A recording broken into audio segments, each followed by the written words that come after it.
इस वीडियो में हम करने वाले हैं पंचायती राज का अगला टॉपिक। ठीक है, पंचायती राज में आज हम देखेंगे पंचायतों के गठन और उनकी संरचना के बारे में। ठीक है दोस्तों,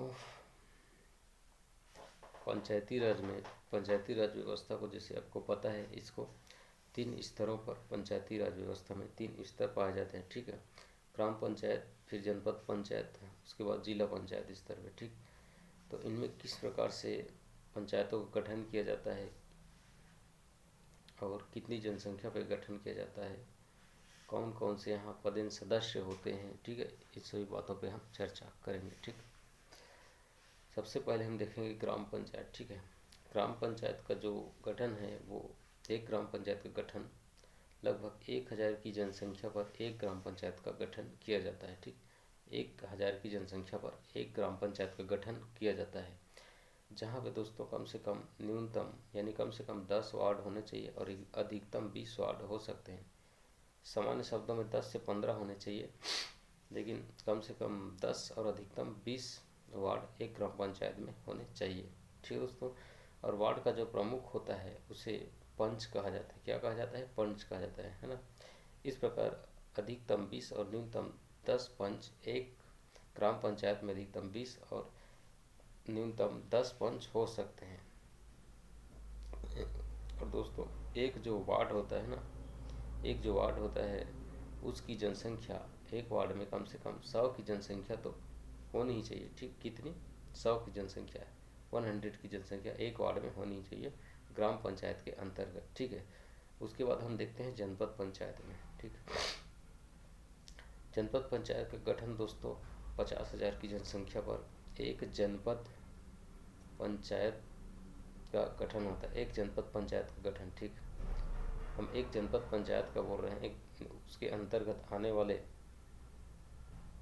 एक निर्वाचन क्षेत्र की बात नहीं कर रहे हैं। पूरा का पूरा एक जो जनपद है वो 50,000 की जनसंख्या पर गठन होता है। ठीक है, ठीक है दोस्तों, ये जो हम ग्राम पंचायत, जनपद पंचायत और जिला पंचायत देख रहे हैं, ठीक है, इनकी जो अधिसूचना है, इसकी भी अधिसूचना जो है इन सब की राज्यपाल ही जारी करता है। ठीक है, तीनों के अंदर दोस्तों बहुत से अलग अलग निर्वाचन क्षेत्र होते हैं। ठीक, तीनों में ही बहुत से अलग अलग निर्वाचन क्षेत्र पाए जाते हैं, ग्राम पंचायत, जनपद पंचायत और जिला पंचायत में। ठीक है, जैसे कि ग्राम पंचायत के निर्वाचन क्षेत्र को हम वार्ड कहते हैं, है ना। इसका निर्वाचन क्या कहता है? वार्ड कहते हैं। उसी प्रकार जनपद पंचायत के जो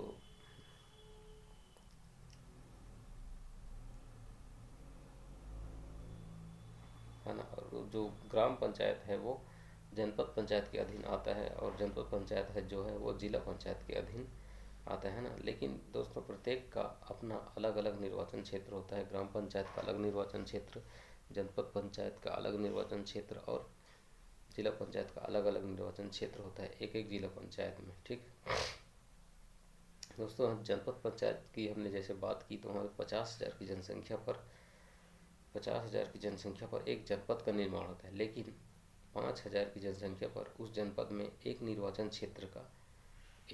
क्षेत्र, ठीक है, एक निर्वाचन क्षेत्र जो हो 5,000 की जनसंख्या पर बनाया जाता है। ठीक, 5,000 जनसंख्या पर एक निर्वाचन क्षेत्र जनपद के अंदर बनाए जाते हैं। ठीक, फिर उन्हीं निर्वाचन क्षेत्रों से मिलकर जनपद का गठन होता है ना, एक जनपद बनाया जाता है। ठीक दोस्तों, तो अधिकतम जो है दोस्तों जनपद में 35 निर्वाचन क्षेत्र हो सकते हैं और न्यूनतम 10 निर्वाचन क्षेत्र हो सकते हैं।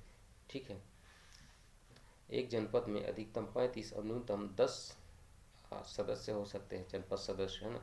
सदस्यों को जनपद सदस्य या बीडीसी कह देते हैं, ब्लॉक डेवलपमेंट बीडीसी कह देते हैं। ठीक है,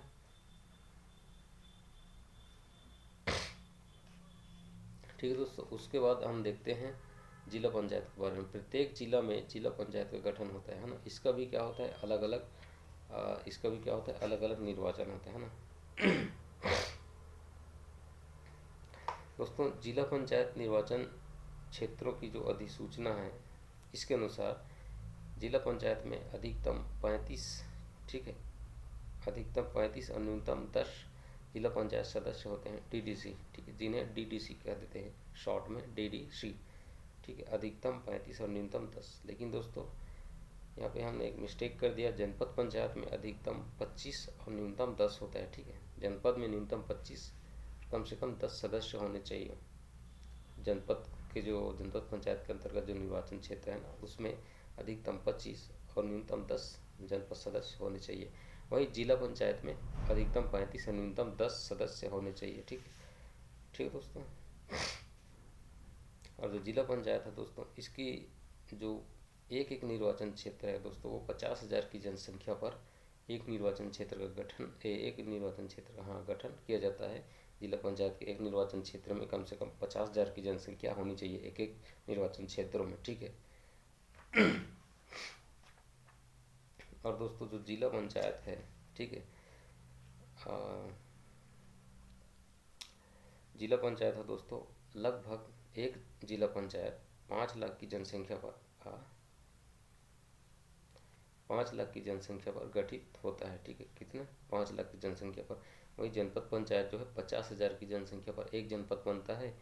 वहीं एक ग्राम पंचायत 1000 की जनसंख्या पर बनता है, ठीक। हालांकि उनमें जो निर्वाचन क्षेत्र है, सदस्य लोग हैं, अलग अलग निर्वाचन क्षेत्र होता है, उनकी जो जनसंख्या के हिसाब से उनका अलग होता है, ठीक है। हालांकि आते हैं वो अपने अपने जनपद, जिला और ग्राम पंचायत के अंदर, ठीक है। ठीक है दोस्तों, चलिए ग्राम पंचायत, जनपद पंचायत और जिला पंचायत के बारे में हम बारी बारी से देखते हैं। जब हम मत डालते हैं तो हम दोस्तों एक तो प्रत्यक्ष रूप से मत डालते हैं, सीधे जाके, है ना, अपने द्वारा डालते हैं। और दोस्तों हम 4 प्रकार का मत डालते हैं ना, जब पंचायत चुनाव होता है तो हम 4 प्रकार का मत डालते हैं। एक पंच के लिए डालते हैं, एक सरपंच के लिए, एक जनपद सदस्य के लिए और एक जिला पंचायत सदस्य के लिए मत का प्रयोग करते हैं, ठीक है। उसके बाद कितना वार्ड है, कितने जनपद निर्वाचन क्षेत्र हैं तथा कितने जिला पंचायत हैं, इसका निर्धारण जो है दोस्तों ये कौन करता है ना, कितने वार्ड हैं, कितने जनपद निर्वाचन क्षेत्र हैं वगैरह वगैरह, तथा कितने जिला पंचायत सदस्य हैं, इन सब का निर्धारण और वार्डों का निर्धारण कलेक्टर करते हैं। कौन करता है? कलेक्टर करता है, ठीक है। जनपद और जिला पंचायत के केस में दोस्तों निर्वाचन क्षेत्रों की संख्या का निर्धारण राज्य सरकार करता है, ठीक है। लेकिन जनपद और जो जिला पंचायत है, इसके केस में निर्वाचन क्षेत्रों की जो संख्या है उसका निर्धारण राज्य सरकार के द्वारा किया जाता है। किसके द्वारा? राज्य सरकार के द्वारा किया जाता है, ठीक। लेकिन जो वार्ड है उनके निर्धारण, उनकी जनसंख्या के निर्धारण में कलेक्टर को एक अधिकार है, ठीक। लेकिन जनपद और जिला पंचायत में केस में निर्वाचन क्षेत्र वगैरह उनकी जनसंख्या का निर्धारण राज्य सरकार करती है। कौन करती है? राज्य सरकार, ठीक है। पंचायतों के गठन का उल्लेख जो है दोस्तों, वो अनुच्छेद हमने आपको बताया नहीं शुरू में, अभी हम बता देते हैं 243B या 243 ख में है, ठीक। 243 ख या 243B में पंचायतों के गठन का उल्लेख है, ठीक। आगे चलते हैं दोस्तों। अब देखिए, जैसे जिला पंचायत क्षेत्र है, जिला पंचायत क्षेत्र के एक निर्वाचन जो क्षेत्र होता है वो हमने बताया कि 50,000, ठीक। 50,000 की जनसंख्या पर एक निर्वाचन क्षेत्र बनाया जाता है, ठीक है। कम ज़्यादा हो सकता है, ठीक है। वहीं ग्राम पंचायत का निर्माण, यदि गांव बड़ा है, ठीक है, यदि गांव बड़ा होता है तो एक ही गांव को एक ग्राम पंचायत बना दिया जाता है, ठीक है। वरना 2 से 3 ग्राम जो है एक ग्राम पंचायत के अंदर आते हैं। दोस्तों ग्राम पंचायत के जो पदाधिकारी हैं वो कुछ इस प्रकार हैं। गांव में, ग्राम पंचायत में पंच होता है,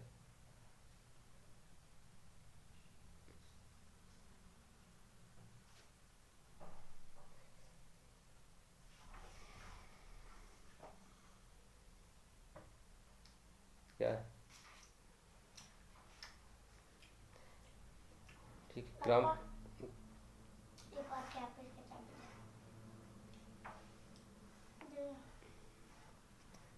पंचायत के जो पदाधिकारी हैं वो कुछ इस प्रकार हैं, ठीक है।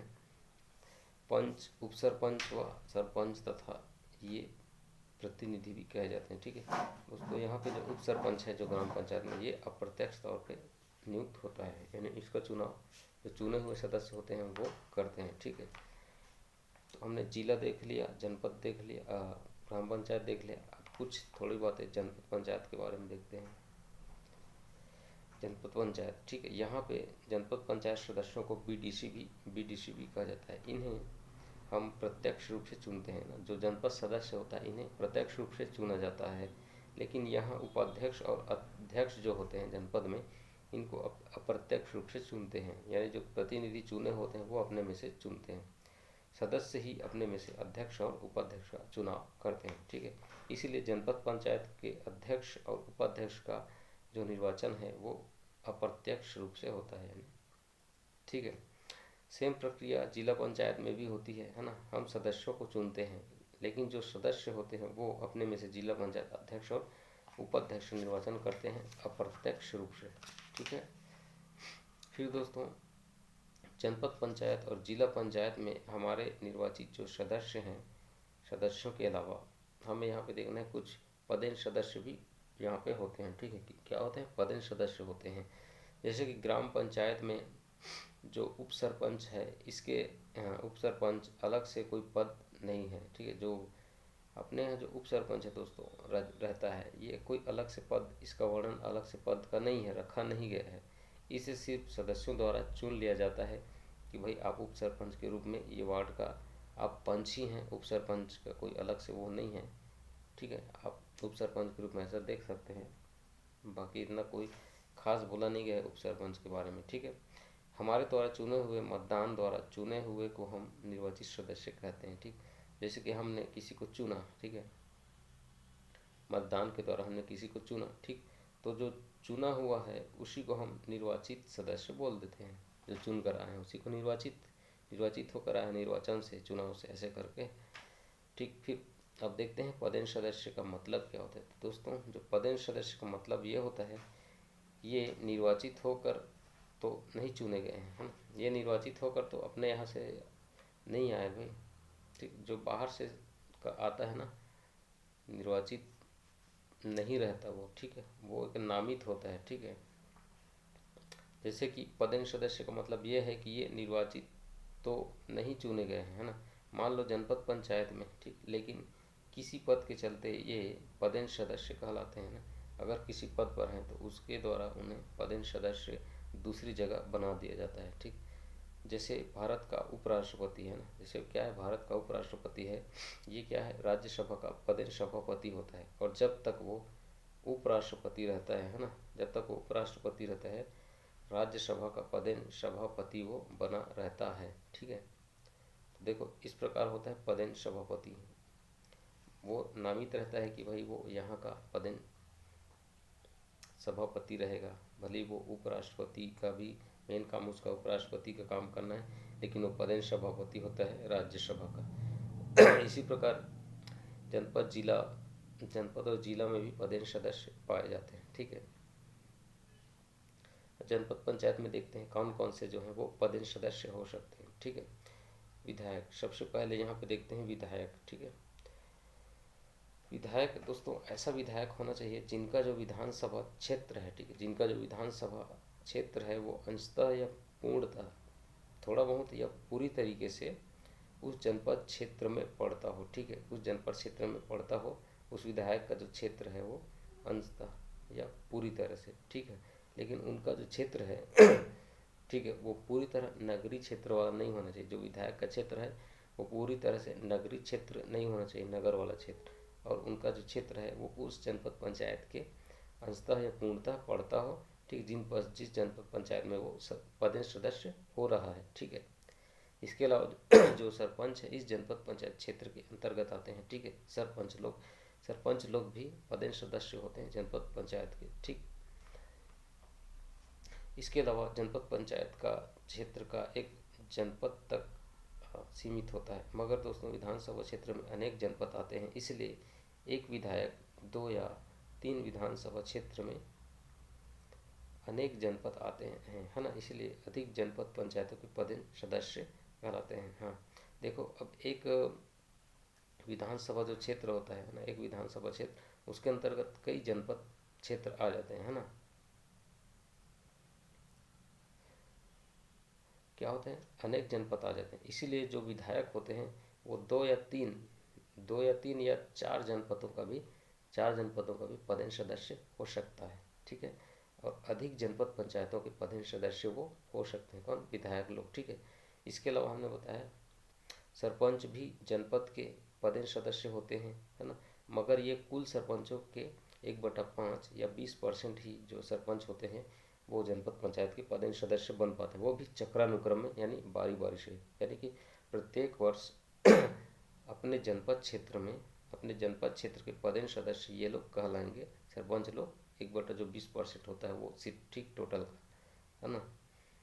ये उस क्षेत्र के अपने क्षेत्र के जनपद के पदेन सदस्य कहलाएंगे, ठीक है। एक सरपंच अपने कार्यकाल में, ठीक है, और एक जो सरपंच है वो अपने कार्यकाल में 1 वर्ष के लिए ही मात्र जनपद के सदस्य, जनपद के पदेन सदस्य हो सकते हैं 1 वर्ष के लिए, ठीक है। इसके बाद और ये जो सिस्टम है पूरे लॉटरी के माध्यम से नाम निकाला जाता है कि इस साल कौन होगा, इस साल कौन होगा, अगला जनपद पदेन सदस्य, ठीक। इस प्रकार से पहले साल कौन होगा ना, फिर अगले साल कौन होगा, ये लॉटरी निकाला जाता है। इस प्रकार पदेन सदस्य बनते हैं सरपंच जो है वो जनपद का, ठीक है। इसी प्रकार दोस्तों जिला पंचायत में भी हमारे द्वारा चुने हुए सदस्य जो हैं या निर्वाचित सदस्य कहलाते हैं, ठीक है।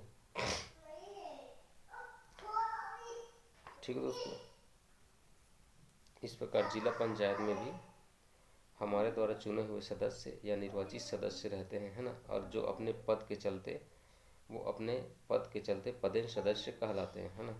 यहाँ पदेन सदस्य होने का मतलब ये है कि जैसे जिला पंचायत में कौन कौन जो है वो पदेन सदस्य होंगे।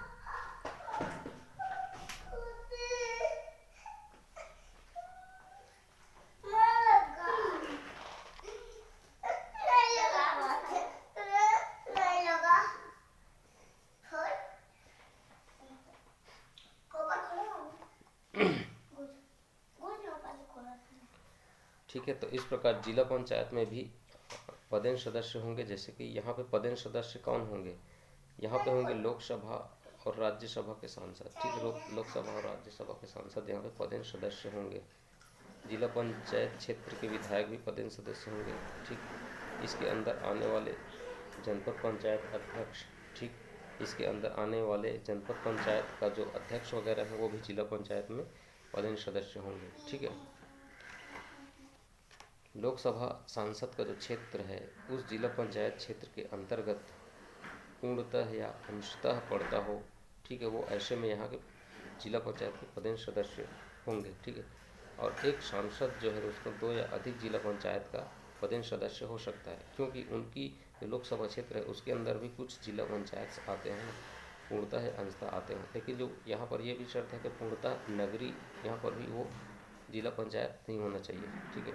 उसके बाद यहाँ जिला पंचायत में राज्यसभा का जो सांसद होता है वो भी पदेन सदस्य होता है, ठीक है। अगर राज्यसभा सांसद का नाम जिस ग्राम पंचायत उस ग्राम पंचायत के मतदाता सूची में होगा, ठीक है, उस ग्राम पंचायत के अधीन आने वाले जो जिला पंचायत है वहाँ पे वो पदेन सदस्य कहलाएगा, ठीक है।